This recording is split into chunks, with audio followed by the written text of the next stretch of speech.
Hi everyone. Today I sat down with Pat Barber, who is a CrossFit athlete. He also does some men's coaching through his program called The Hero's Journey. We talked all about homeschooling, being a dad, how to be successful in life. It was an awesome interview. He provided so many insights and encouraging information for dads and then also moms as well. It can apply to the whole family unit.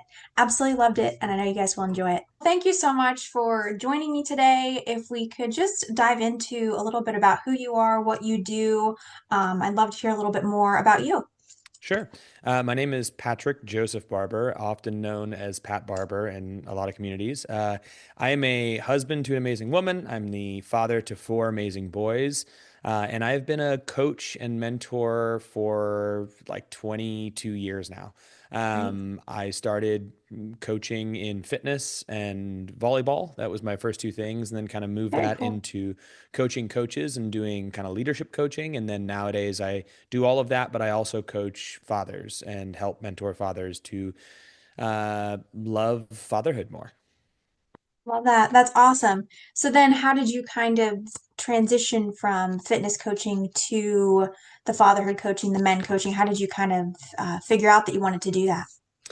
Yeah, I mean, it was more of a process of exploring it for myself. Yeah. When I had my first son, my oldest son is 13. So in 2012, I had my first boy, and there was such a aggressive confrontation of the man that I thought I was and the man that I Mm, actually was. And so, yeah. in the type of coaching that I had done previously, there's a lot of analysis of what's working and what's not.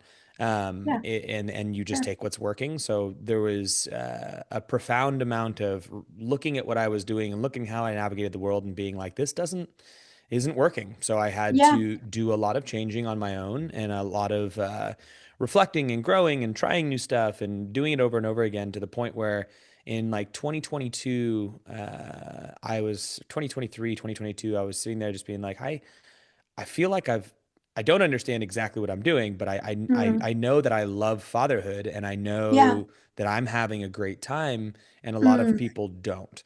And I was yeah. like, well, maybe if I start putting my thoughts on fatherhood out there, this will be something that'll resonate with That's people and we great. can have a conversation. So I did. And that is kind of clearly it resonated and it blew up to a Yeah. point where people wanted to have that conversation. And then I've since shifted into making that something I want to like directly help men with and be like, hey, come work with me. Love I mean, that. I've been a coach for a very long time, and I'd love to help you. That's great. And then to transition a little bit, how did you get into CrossFit coaching? Sure. It was actually kind of right place, right time. So CrossFit Mm, started in 2001 in okay. Santa Cruz, California. And I'm born and raised in Santa Cruz, Great. and my old English teacher actually was trying to learn how to do a clean and jerk, which is a movement in Mm, fitness. And hmm. he Googled clean and jerk Santa Cruz. It popped up as CrossFit Santa Cruz. So he went in and met Wow. the founder of CrossFit, which was a guy named Greg Glassman. And then he Mm. learned how to do CrossFit and brought it up to my high school. And so I started in about Ah, 2004. And right from there, just loved it as a method. And that's amazing. because I hated working out, I hated Mm, being in the gym. I thought it was really dumb and vain yeah. and silly. And this felt far more like a game and Oh, yeah. far more like a competition and play. Mm, And so I was like, I'm hmm. in. I'll do that. Yeah. So I Yeah. did that, and right as I graduated high school, I came back after about a year and started coaching the volleyball team at the old high school. And in an effort to get Ah, the volleyball team fit, I just used what I was doing, which was CrossFit. And then from there, I started traveling with the company CrossFit around the country wow. to film their seminars, and all the best coaches of the time were all coaching these. And my job was to Wow. film and edit all of that. And after Well, that's great. yeah, after a little bit of doing that, I was like, whoa, I think I can coach this. And so then I like Yeah. started coaching at one of the local gyms, and then took that from just coaching the local gym to moving my way on to seminar staff and running seminars for the team and being developed. And it was a lot of trial by fire. Yeah. And so that was the whole journey through that. And it was kind of quite organic. And I've just Mm, like anyone, I hope, who sticks with something for about 20 plus years, you're going to yeah. be quite competent at the end of that. Yeah, for sure.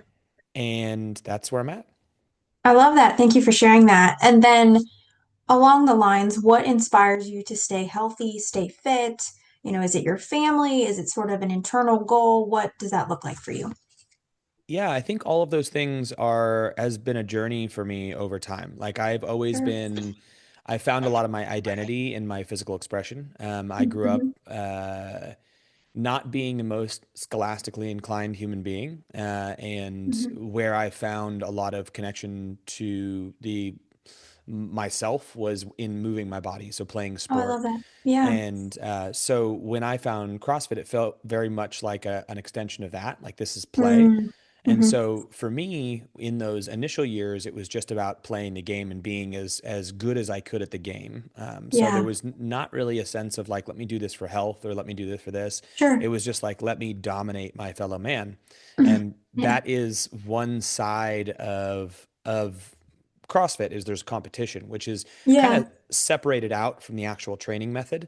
Um, Okay. Hmm. the training method is centered around making normal people live high quality lives, Right. and the competition of it is like the tip of the spear pinnacle of that expression. So Okay.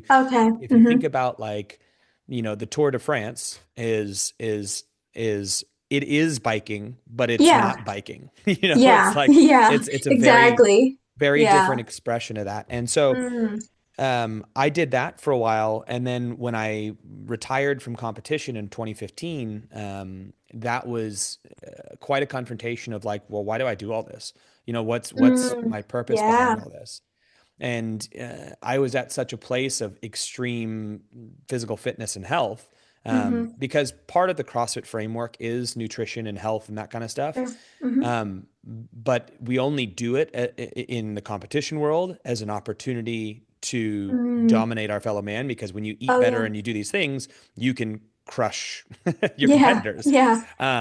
Whereas for me, when I retired from competition, it's like, well, why am I doing all this? Yeah. That makes sense.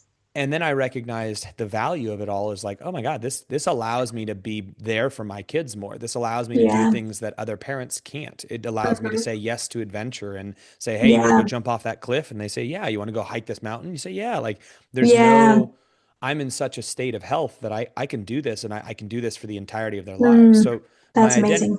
my identity had to shift to where like when I first started, it was around domination. And these days it's Yeah. around like the pursuit of health and the pursuit of training is more about longevity uh, and overall quality of life. Which Right. actually, Yeah. ironically, it's not much different Hmm. in the application. Like what I do is just Yeah. what changes is the volume. Like Mm. the Hmm. things I'm doing are the same, but Yeah. instead of training for 3 hours a day, I'm training for 20 minutes a day, because Yeah. Yeah. for normal people, it's not necessary to train for 3 hours a day if your Right. Right. goal is to just live a high quality life. Yeah. And I think that so that's my relationship these days to health and training is like I want to eat better so I can live longer, so I can feel better, so I Mm. can, you know, whatever it is, make love to my wife better. All of these things Yeah. Yeah. need to be taken into account as I navigate the world in my fitness and health. Yeah. Yeah. So did you say you work out every day for 20 minutes? Is that correct?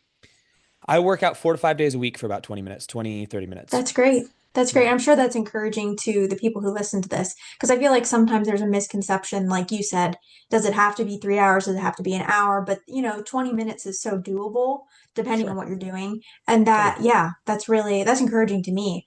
Yeah, I love that. So you already kind of talked about your fitness routine. So then what healthy habits do you incorporate into your lifestyle? Do you have like a certain diet you're on?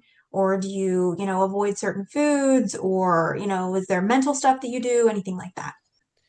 Yeah, I think that we're all going to have different approaches to that. Sure. And I think that most of the fitness industry and most of the space is centered around what you look like. So I think Mm-hmm. one of the Mm-hmm. founding habits that I have that I think is one of the bigger overarching ones is the sooner you can shift your mentality away from I need to look good Mm-hmm. to I want to Yeah. feel good, um, Yeah. you'll make better decisions, Yeah. and it's not coming, and you'll make better decisions more often, Mm-hmm. and you do kind of have to believe that, but it's like it's one of those things where looking good is should be a byproduct of you feeling good, not Yeah. vice versa. Like people say, "Hey, look good, feel good," Yeah. and it's like that's not true. There's plenty of people who feel terrible about themselves and also feel terrible Mm, because they're starving, and like you would hmm. look at them from the outside and be like, "Oh, True. they're Yeah. doing good. They've got discipline." And it's like, no, they've got an Hmm. eating disorder and a neurotic Yeah. relationship to training, and they Hmm. find their identity in it. And so Yeah.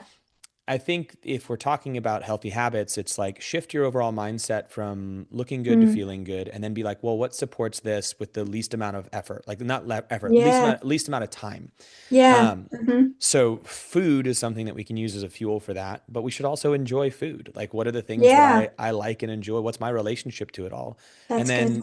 then training is like anything's better than nothing. I love anyone. Hmm. You want to go walk, you want to go like great, but there are Yeah. other things that just move the needle better than others. So like Mm. Yeah.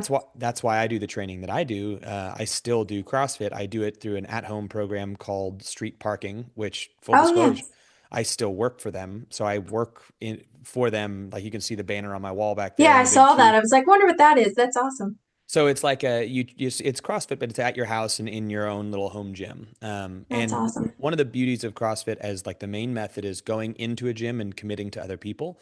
Hmm. But I'm at a place in my life where I don't have that opportunity. Sure. Yeah. I live like quite far away from any of the local Hmm. gyms, and I just need to get in and get out. But I Yeah. I think for me, if we're talking about those habits, it's like choose a good program that's goal is to move the needle for you in the way you feel, not necessarily the way you look, and then let the way you look be a byproduct of you feeling Yeah. good. And then if you really wanted to change the way you look, that is more about what you eat rather than what you do in the gym. The Mm-hmm. gym Yeah. stuff, it's like a both and. Like the gym stuff helps Yeah. supports eating better. Like Hmm. one of the number one things that helps people stick to eating well is training often. Yeah. And then the eating well actually makes training easier because you have Hmm. the proper energy in order to actually do it. So Yeah. it's like this double back and forth as you go through. Hmm. That's great. And then, do you kind of incorporate these healthy habits into your whole family? Like you're a dad of four. Yeah. I believe you're also homeschooling. So, like, what does that look like for you guys as a family? Yeah. So for us, like, I think that there's a lot of parents who go into parenting with this idea that they need to teach their kids everything. And Yeah. I actually think that that's a lot less important than Hmm. living all the things that you want them to be. Hmm. So rather than being like, this is how you do it, and this is what it is, and this is what blah, like we just live it. Yeah. And then when the questions come up around, hey, why do we do this or what are we doing here? Like then we are able to educate and unpack those answers. I love that. Um, there is stuff that we do teach, but at the same time, and we homeschool, like you said, so we Hmm. obviously are sitting down and doing learning and teaching. But I Yeah. think the vast majority of these like life skills are things that we incorporate into just how we live, and then they model it. Yeah. Yeah. So there are like we don't need our kids to be elite athletes. My wife and I were both elite athletes. We both competed at the CrossFit Games and met each other actually there competing. And Oh, wow. um, That's great. but we do train together as a family, and for years we didn't ever make them do it with us because we were like, if they want to, they can, but they don't Yeah. have to. Hmm. They play sport, and they like with kids, it's about play more than anything. Yeah. Hmm. Um, and but what we did recently is they want to play video games on the weekend. We are a very tech less family. We don't do Hmm. much tech. Yeah. I work on computers, and that's the extent of it. Sure. Yeah. We'll do I get some that. family movie nights, or we'll on the Yeah. weekends the kids get like an hour or two of video games. Um, Hmm. but instead of just having an hour or two of video games, because we were finding them, uh, I don't know, they just weren't. They were just jonesing for it all week, but there was no like input on their side. We saw Yeah. someone say something, be like, "Hey, how about they earn that time?" So like it's always there for them, but Mm. they have to earn it. They don't just get it. And so it's not like Yeah. they get it and then lose it, like you punish them with losing it. It's like they don't have it until they earn it. And so what we did is Mm. we were like, That's okay, good.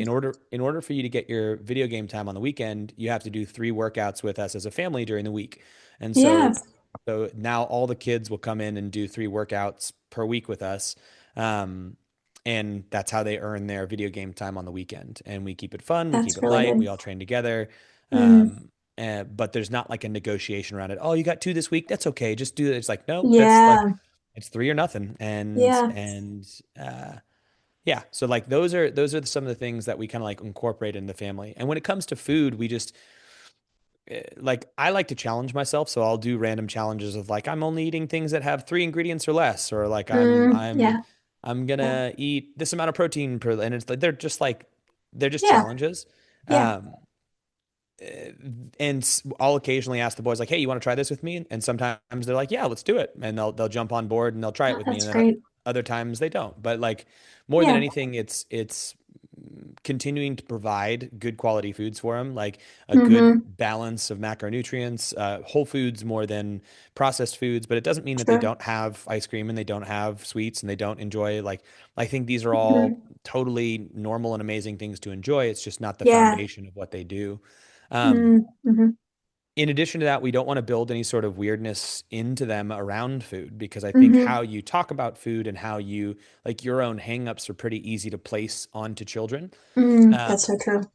so rather than like, this is bad and this is good, it's like, this is what this provides us, this is what this provides us. And you Mm-hmm. go, okay, this food is like fun food. It's like, it doesn't Yeah. really give you anything. It's just one macronutrient. And it's like, you're going to notice how you have this big spike afterwards and you drop back down. Like that's what Mm-hmm. an Yeah. excessive amount of sugar does to you.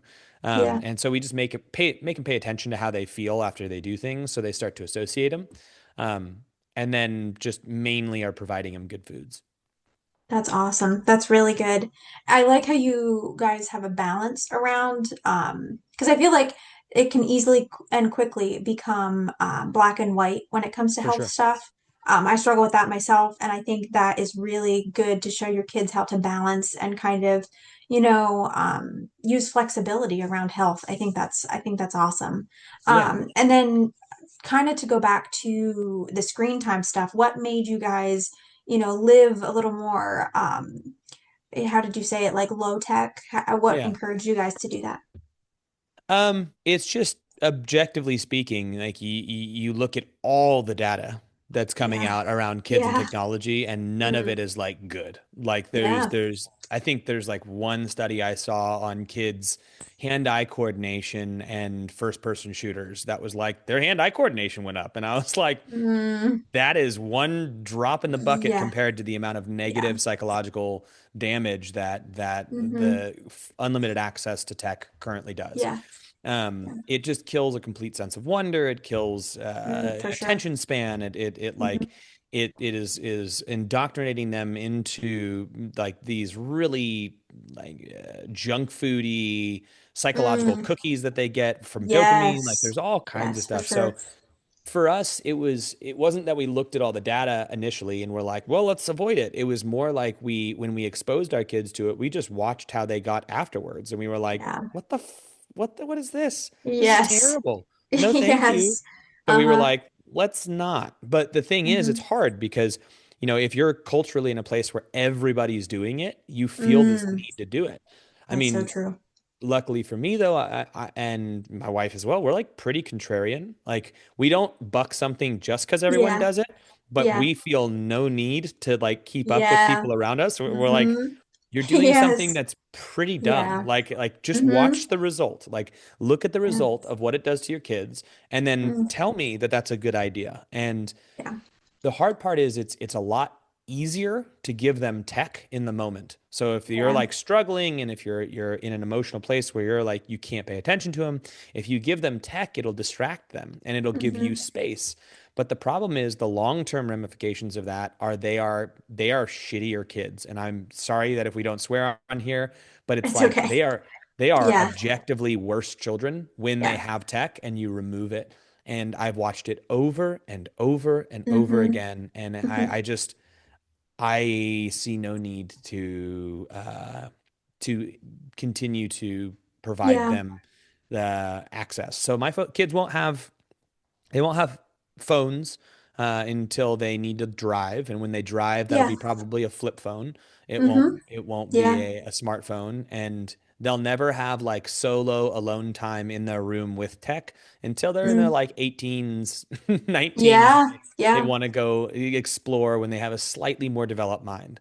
Yeah, that's smart. That's great. And what a way to care for your kids. Because I know I just saw some studies last week of like the actual facts behind how it cognitively impairs kids. I mean, it's scary. I worry about the generation behind me Sure. because, I mean, and they're using it in schools too. So it's a whole big package.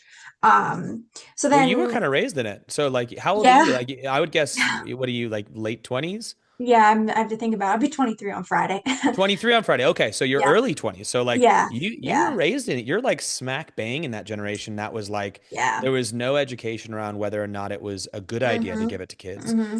You and Yeah. depending on who your parents were, you might have may or may not have had like completely unfettered access to it. Yeah, So yeah, yeah. I so mean, how, we had rules, but they they would trust me enough to be responsible. But some kids, I'm not saying that as a diss either. Like some kids just would have more of a tendency to, use it in uncontrollable ways. But they trusted me, and I think I used that trust. Like I have to be respectful of what I'm doing with this. But yeah, yeah. I mean, that's sort of a unique situation. But yeah. you being who you are, you saying? Yeah, yeah. Like I'm very like type A, responsible. I don't break rules. Right. My parents actually joke. We joke about that. But yeah, they gave me I think I started with social media around 14. But I begged. I was like, "Come on, guys. Like let me have Instagram." And then honestly, like I think it's affecting me even now. Like my attention span from the time like 14 till now has totally changed. Sure. Yeah, I Yeah. mean, I'm a grown ass man and it does the same thing to me. But so Yeah. are you the first child or do you have brothers and sisters? No, I'm an only. Yeah. You're an only, so you're a Yeah. first and only, and then Yeah. judging by your bookshelf back there, you're a reader and you're quite Yeah. studious Yeah. with what you do. So you probably Yeah. had these other outlets that you spent your time in, and this For was like sure. auxiliary to that. So it Yes. like you are like a perfect storm to not get completely addicted, but Yeah. like still Yeah. have the tendencies. Yes. But you imagine some like young developing minds or ones that have Mm, like ADHD or any sort of like yeah. attention stuff, like they're gonna get like enraptured with that. Like, and Oh, for so sure. yeah, Yeah. that's you escaped to some Slightly, degree. only by like a very small margin, but yeah. Yeah, I'm aware when I scroll too much. Like I'm definitely like, okay, I need to set it aside and like I don't have it in my room at night. Mm, So I definitely have rules for myself, but I know that there are a lot of kids that don't and sure, young adults who don't. Yeah, I definitely worry about the kids who are using it in school all day long and then their parents bring them home and just sit them in front of a TV. Like that is really concerning. And then they don't have any other like outside hobbies besides that. sure. So Yeah. so your work then is probably centered more around enjoying stuff and having like unfettered free stuff. Like when you get access to just enjoyment, is that where you Yeah. like struggle? Or Um, are you able to like turn your brain off and just be and just be like connected to the world and love yourself and all those other things? Is that easy I for you? think I think so. Yeah. What do you mean exactly? Like, I want to make sure I understand your question. Well, so if you follow rules so well and you are Mm-hmm. able to do this kind of stuff, I think a lot of those people I tend to find they struggle when they're given the freedom to be like, no, I'm okay deviating and scrolling for 2 hours. That's an okay thing for me to do. And but you Mm-hmm. like they tend to think poorly of themselves when they do that. So they carry a lot of Oh weight yeah. from those types of interactions. Do you Yeah. I would say there's like I'm on a balance beam. Like sometimes I will struggle with that and then sometimes I won't and I'll just be like, okay, I got to put it away. okay. Like I just got to sit in another room.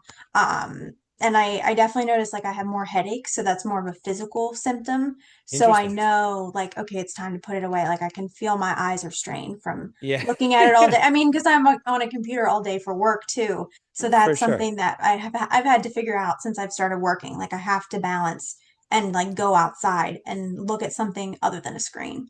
Yeah. Yeah. That's Yeah. hard. Okay. Well, fun. Good fun. Thanks for asking. And then to kind of talk about homeschooling a little bit, why did you guys decide to homeschool? How did that come about? What inspired that? We wanted our kids to be in a cult, so we no the Uh, Unsocialized, yeah. no, so for us,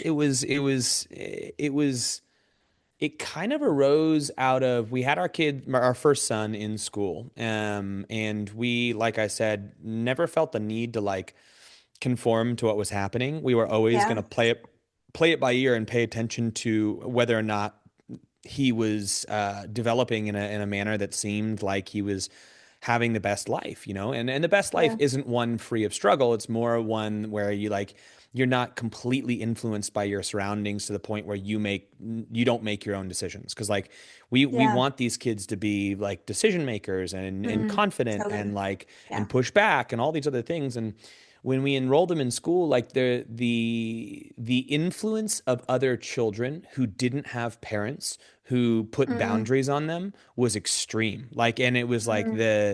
the he was like such a sweet boy, and he had so many great characteristics. And we had him in this like little school like 3 days a week, and there was just this little group of boys whose parents didn't put boundaries on them, like whether they were Mm. either extra soft parents or they were parents Yeah. who were like really rigid, so that way when the kid came out into the world, he did that to other kids, you know, like it Mm. was this weird combo to where Yeah. so it created this environment where they would just be like little shits, and then Yeah.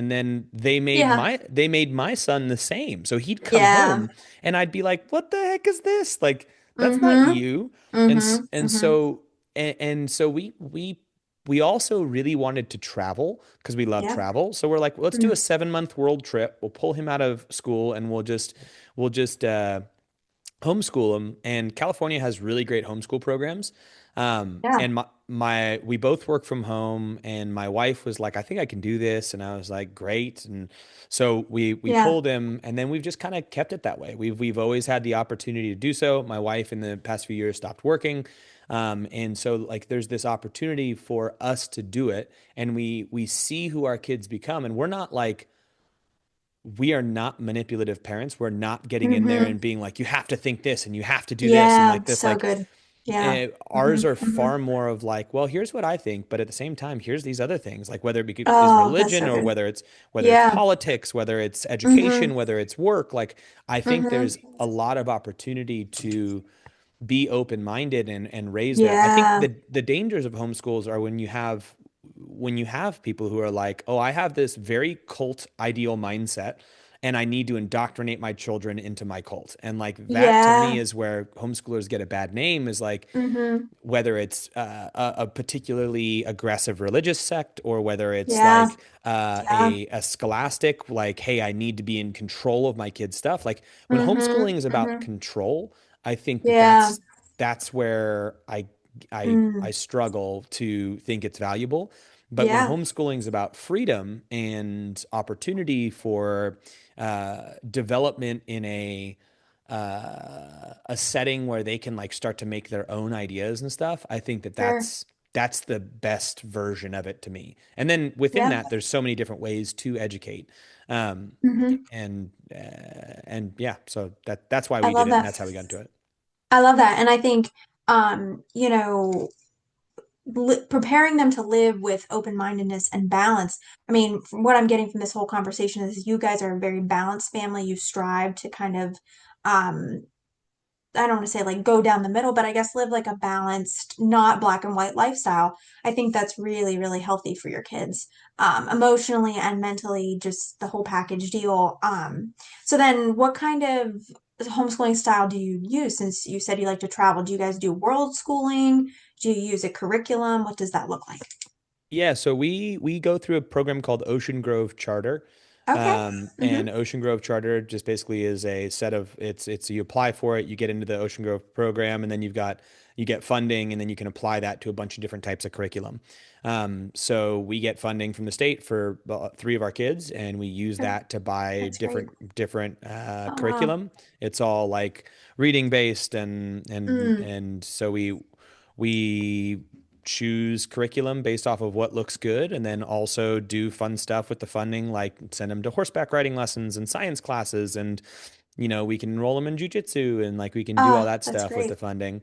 That's um awesome. And for the actual education side of it, my wife does all the educating, and she does that through what she thinks the kids are needing. Oh, great. And then based off of their levels, and they have to test and stuff, so they have to do this like state Sure. testing, and based off of where they're at, she'll work with them every day. So like right now they're inside. One just poked his head in the door there to see what I was I know, doing. that was great. I love that. He's checking Um, up on you. yeah, he was probably going to ask me about going to the boardwalk or something like that because he's really wanted to go to the boardwalk for 3 days. But the so like it's probably about 1 to 2 hours, 2.5 hours Mm, of schooling a day, like mm. total, like the of like sit down schooling. So like Sure. she'll Yeah. start around 10 o'clock and then be done by 11 or noonish. Oh, wow. That's great. And that's with all of them. Mm-hmm. And then the rest of that is like they're outside playing or digging holes or Mm, building stuff or working on projects or science or yeah. like whatever it is like Being um boys. Yeah. being boys and kids. And it's Mm-hmm. we Mm-hmm. also have, so we live on 5 acres in the mountains of Santa Cruz, that Awesome. we picked up in 2019 very very fortunately. And it's like this total fixer upper beater property, but I love it and we're lucky. And Mm-hmm. so they're always helping with projects. That's And great. we built a tiny home, and there's two young girls who live in the tiny home with their mother, and they Oh, also homeschool. So they're here oh, like wow. for half the week because they're here with their mother, and then they go to their father, and they just play games and do Dungeons and Dragons and like Mm, go out in the forest and build stick yeah. forts and hurt themselves and all the stuff in between. That's great. So why do you, we kind of touched on this very lightly, but then why do you think homeschooling is important in today's society? I think homeschooling is important as an option for people who want their kids to. Sorry, let me think about this question. Yeah, sure. Go The ahead. Yeah. question is, why is homeschooling important? Um, I think if you are a balanced and well-regulated parent and you have a good relationship, then the more time that you can spend with your kids, Mm, the more you will get from it, and the more they will get from it as an example of how to be a good human being.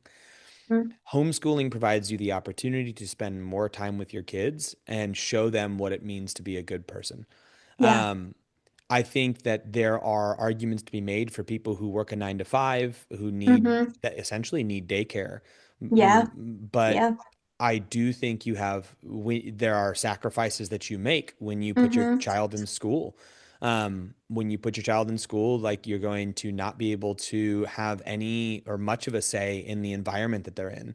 You're not going to Mm-hmm. be able to have Yeah. much of a say in the friends that they make. You're not going to be able to have much of a say in the parenting that those friends get, or even how the Mm-hmm. teachers work, or like, and there's good in that in the sense that the kids have to learn to deal with the world, but there's Yeah. also bad in that in the sense that the kids like could have some pretty crap traumatic situations that you Yeah. have no control over, and depending on the Mm-hmm. relationship you've built, they may not ever recover from.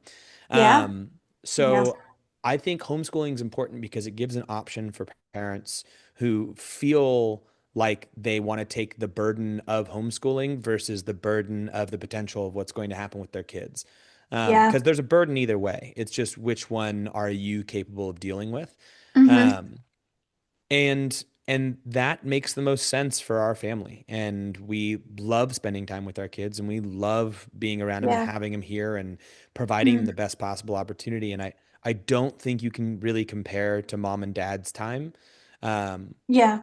and it's so short, like Mm-hmm. that you have with them, that Mm-hmm. to Yeah. pawn them off for 9 hours a day and try to build a meaningful connection is it's hard. And I know people who Yeah. do it. I know people who do it, but there's a very large hurdle there to doing it well when you enroll them in schools. Yeah. Yeah, I totally agree.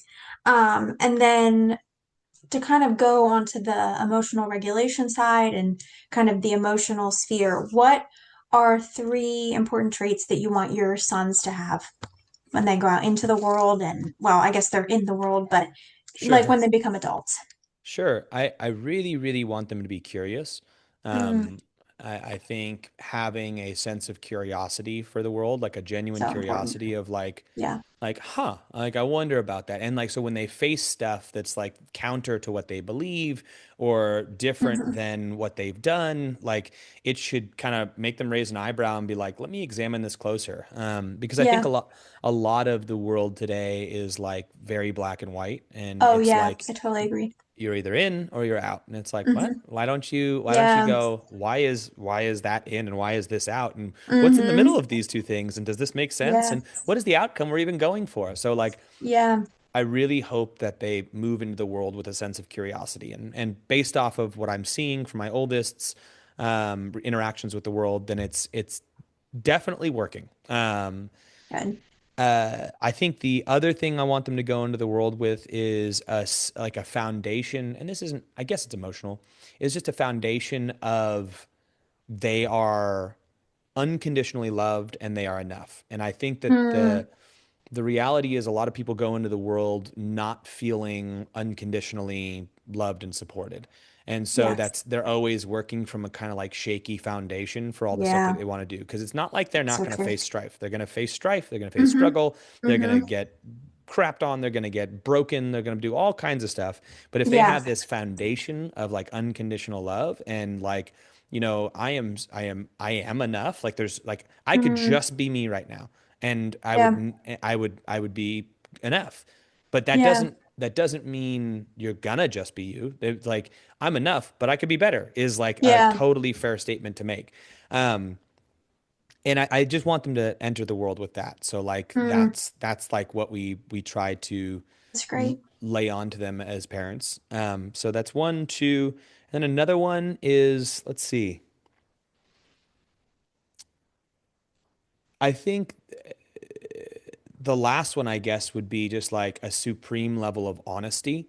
Mm. And this Mm. isn't really an emotional trait again, but it's just like as far as a value goes, I think honesty is one that if you are not honest, you cannot grow.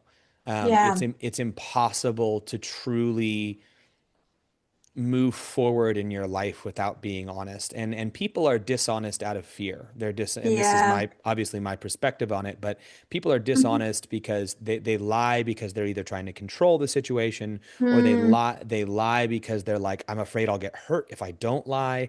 Mm. And Yeah. hurt could be from physical hurt to like I'm afraid they won't like me or like whatever it is. And Yeah. I and Yeah. I I think the external lies to the world just provide a terrible perception of who you really are because then your Yeah. entire foundation is based on a lie, so it's very hard for you to feel confident with yourself.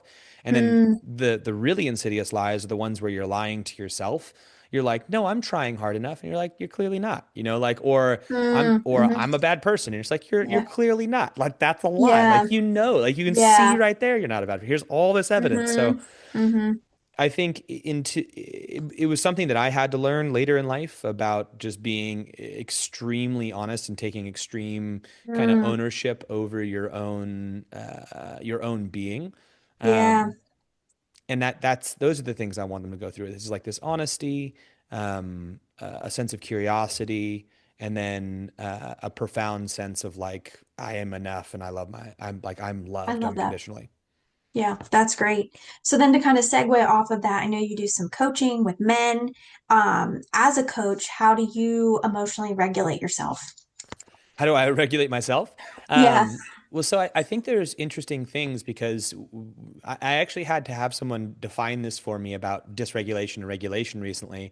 And he Mhm. was a person who's really into neuroscience. And Oh yeah. essentially, you've got your two, like you can think of your upstairs brain and your downstairs brain if you're doing it in the kid Hmm. terms from like, Yeah. what's it called? The whole brain child, but like you've got thinking and creativity and function like Hmm. in the in the kind of conscious upstairs brain, and then the downstairs brain is like unthinking, reacting, like emotional, like everything is off the chains. Hmm. Yeah. And you want those to be integrated. It's not like one's bad or good, but Sure. Yeah. when you're dysregulated, then you're only using the kind of like primal Mm. brain. Yeah. You're not using the conscious thought associated with it. And when you're regulated, you can use your conscious thought to like influence the downstairs brain. Yeah. And so I think there's a lot that goes into keeping people regulated. One of those things is looking at the larger life and being like, where in this larger life am I unbalanced? Where am I leaking out energy, or where am I dishonest, or where like or what am I doing to take care of my physical health or my mental Yeah. health or my emotional health, or like what are my relationships like all of these big things that we kind of place importance and value on, like how healthy are we doing in all of those? Because and Yeah. and and the way that I've gone about it, and like how I structure my coaching, is essentially like I get people, first and foremost, they need to be taking care of themselves physiologically. Like, Mm-hmm. and there is an argument to be made for like some people might need some mental health work before they can become physically healthy. But at the same time, it's like if you're not eating well, if you're not trying to get sleep, if you're Yeah. not moving your body multiple times per day, you're Mm-hmm. kind of like spitting in the ocean. Like all of Yeah. these other like 100%. little tools that you use, it's like, well, these don't matter. Like you could journal, but you're Yeah. not doing the big things. So it's like, Yeah. okay. Exactly.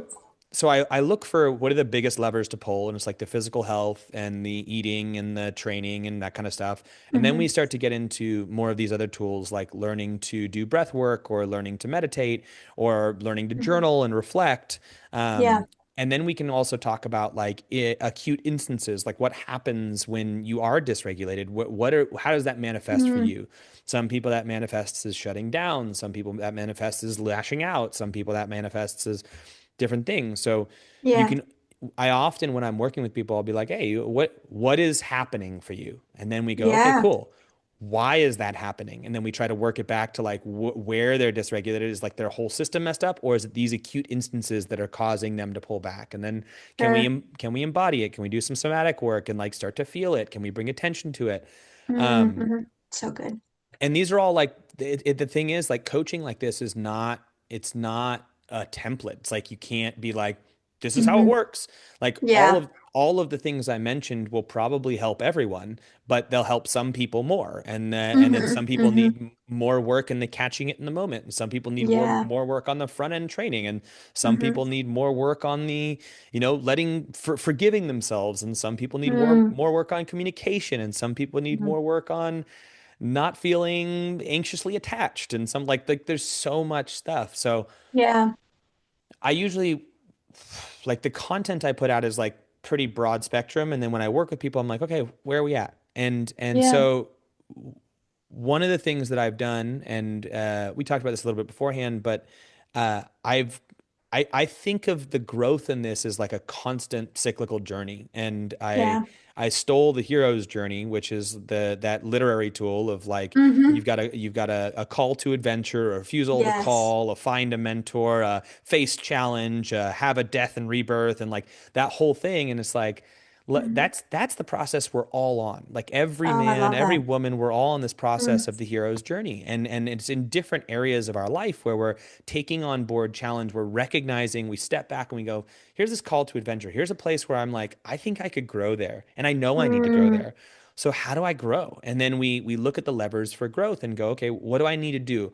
And because I've always loved challenge, like that's a great avenue of growth for me. I'll challenge myself to do something for a period of time. I'll learn something about myself and be like, cool, I'm going to take this on board, or I'm not going to take this on board.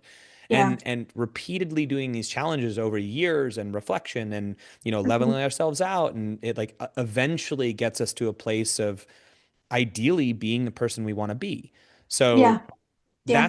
that's what I've created, which is called the hero's journey. And essentially, I have people do 5 what I call endeavors, and the endeavors are mandatory things that they have to do. One is a wake up an hour before your family, so whatever that means, Mm. or an hour before responsibility. So like an hour Yeah. before you'd normally have to get up and do stuff, so you can Sure. just Yeah. be for an hour in the morning, so you can own some peace and freedom there. One is you have to have a digital sunset. Oh yeah, and in that time you can't be on your phone, so there's no screens. Yeah. You can only like you can't attach to the world. The Mm. other That's one's a good. digital sunset. So at night you have to, after you have dinner, put your phone away. And this is only not applicable if you're like a doctor, people are going to die if you don't get your thing. Yeah. But if you're just a Yeah. businessman and Yeah. you're gonna Yeah. lose an account, it's like it doesn't matter. Like put your Yeah. phone down for this challenge. Sure. Um, the other one is no reactive speech. So there's no like yelling and Mm, automatic so responses. And good. when I say no, it's like it's still going to happen for a lot of people, but they have to like catch it in the moment, apologize in the moment, and Mm, then try to process why that happened and not do it again. yeah. There has to be self-reflection. So there's got to be writing every day where you're sitting down. I suggest doing it in the mornings and setting your little timers. And then the last one is accountability. So you either have to have an accountability partner or you have to, I have a little app that people can use that'll ask them every week, like, how's it going? Or every day, how's it going? That's awesome. Um, or they'll accountable to the group. So I run groups of guys through this where we check in once a week and we all hop on a call and do it. Oh, Um, that's great. so those are the five things that they have to do. And then I have 70 challenges that they could choose, and I want them to choose 3 to 5 challenges. And the challenges are organized using something called the SPIRE method, which is a method of pursuing happiness by indirectly pursuing the things that make you happy. So Mm, you've got like physical well-being. So SPIRE is spiritual well-being, which is meaning and purpose. Physical yeah. well-being, P, intellectual well-being. R is relational well-being, and I is SPIRE. E is emotional well-being. Mm, So that's great. and you basically have challenges. I've got like around just over 10 of each one of these challenges potentials, and people take this contract and they select 3 or 5 challenges that fall into these different domains that'll move Mm. the needle for them. Like Oh, I love that. I'm going to avoid alcohol for this whole time, or Mm, I'm going to work out 5 times a week, or I'm going to hug my kids hmm. and tell them I love them for 10 seconds a day, or I'm going to set Oh, up that's great. a date night once a week with my wife, or I'm going to call a friend, or it's like, so they all exist in these categories. They choose 3 to 5 of those in addition to the 5 endeavors they have to do. And then we sign a contract and we all commit to doing them. And Mm, the way it works is we go 30 successful days. And if you fail a day, then you extend the time period. So if you screw up one of the challenges, like say you didn't in a week, you didn't get 5 workouts in, you only got 4, then we yeah. have to extend the challenge. And now we're going for 31 days instead of 30 Mm, days. okay, Um, yeah. and we all hold each other accountable. And it I could take love you that. 50 days to get through 30 days, but it's 30 successful days is what we're looking Mm-hmm. for. Hmm. And then at the end of that, you go, what should I take on board full time and what what should I let Yeah. go of? And then you Yeah. repeat the challenge over and over again of like, Oh, I love that. and that's what I've launched. And it's That's fun amazing. and it's hard and it's worthwhile, and you do it in a group of men or you can do it solo if you want. But Yeah. yeah, it was more like how I was working with myself. And I Mm, was like, let's make this more available for people. Let's that's make amazing. bring more people in. I love that. And especially the hero's journey, when you said that in the beginning, I was like, wait a second. I'm pretty sure I had that in literature class. And I Yeah, love that. That was so much fun. So I love that you do that in your coaching. That's great. And then just to kind of wrap up, since we're almost at an hour, what would be your advice to other fathers on how they can live a successful life? And then also, where can people find you and your coaching and your retreat and everything like that? sure. Um, to live a successful life, I think you have to have a definition for what success is. So I think setting aside what you see on Instagram, like if you were to actually sit down and be like, what does success mean? Because like right now, it's Hmm. often defined as like a certain financial number. Like, do I have cars? Do I have this? Do I have a six pack Yep. abs? It's like those are Yeah. pretty hollow versions of success. Like Mm, if you've met truly successful people, like if you look at men in your life who are like good people and they carry themselves well and they are kind to those around them and they're like mm, they seem like they're doing really good, like and if you've never met guys like this, like or people like this, like there are many people in the world who are just like objectively, like they seem like content to some yeah. degree. Like they're just Yeah. satisfied with life. And it's not because of what they have, but it's more about the relationships they've built and like how hard they work on themselves and their perception of the Yeah. world. So I think first and foremost, define success quite well, because that Hmm. might look slightly different from person to person. There Sure. might be Yeah. like right now in my life, I am 98% successful. Like I would say my emotional well-being, my relationship to my kids, my even the Mm, things that I have with my house and my home and my like my ability to do work and my emotional love and like all these other things I'm great, but yeah, sure. I haven't succeeded financially. Like I haven't come to a place where I'm like ah, and I can relax Yeah. here. You know, Mm-hmm. it's Mm-hmm. like I'm still under a lot of pressure, but all of those other things are like peaked.